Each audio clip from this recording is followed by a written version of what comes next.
প্রতিনিয়ত খেলাধুলার আপডেট সবার আগে জানতে আমাদের চ্যানেলটি সাবস্ক্রাইব করুন এবং পাশে থাকা বেল বাটনটি প্রেস করুন। ধন্যবাদ। শুক্রবার জুমার নামাজের সময় নিউজিল্যান্ডের ক্রাইস্টচার্চের দুই মসজিদে পৃথক হামলা চালায় সন্ত্রাসী বন্দুকধারীরা। নারকীয় হামলায় ৩ বাংলাদেশি সহ ৪৯ জনের নিহতের খবর দিয়েছে স্থানীয় প্রশাসন। আরও ৪ বাংলাদেশি সহ আহত হয়েছেন বহু মানুষ। এইদিকে অল্পের জন্য বেঁচে যায় বাংলাদেশি ক্রিকেটাররা, কিন্তু মানসিকভাবে ভেঙে পড়েছে টাইগার শিবির। এদিকে নিউজিল্যান্ডের স্থানীয় সময় দুপুর ১:৫২ টেস্ট সিরিজ কাভার করতে যাওয়া ইউএসপিএন ক্রিক-ইনফোর প্রতিনিধি মোহাম্মদ ইমামকে ফোন করে আতঙ্কগ্রস্ত অবস্থায় ছিলেন তামিম ইকবাল। ইসামকে তামিম ইকবাল বলেছেন, ভাই এখানে গুলি চলছে, আমাদেরকে বাঁচান। ইসাম ভাবছিলেন তামিম বোধহয় মজা করছেন, কিন্তু তামিমের কণ্ঠে আতঙ্ক টের পেয়ে দৌড়ে ছুটে যান তারা। গিয়ে যা পরিস্থিতি দেখেছেন তা বর্ণনা করেছেন ক্রিক-ইনফোতে।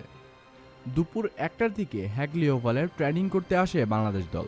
কয়েকজন ক্রিকেটার মসজিদে গিয়ে নামাজ আদায় শেষে অনুশীলন শুরুর কথা ভেবেছেন। দুপুর ১:২৭ বাংলাদেশ অধিনায়ক মাহমুদুল্লাহ রিয়াদ সংবাদ সম্মেলন শেষ করেন।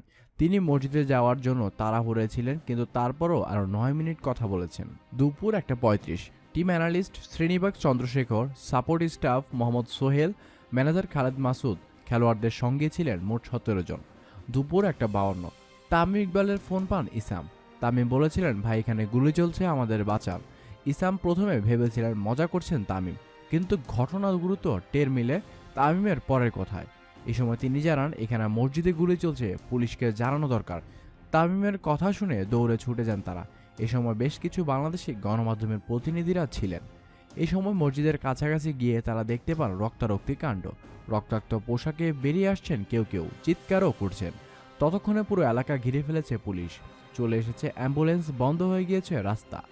আতঙ্কগ্রস্ত মানুষজন ছোটাছুটি করছে দিক বিদিক। বাংলাদেশ দলের ক্রিকেটারদের ছিল এই একই হাল। নারকীয় এই পরিস্থিতি থেকে কিভাবে বেরিয়ে আসবেন বুঝে উঠতে পারছিলেন না কেউই।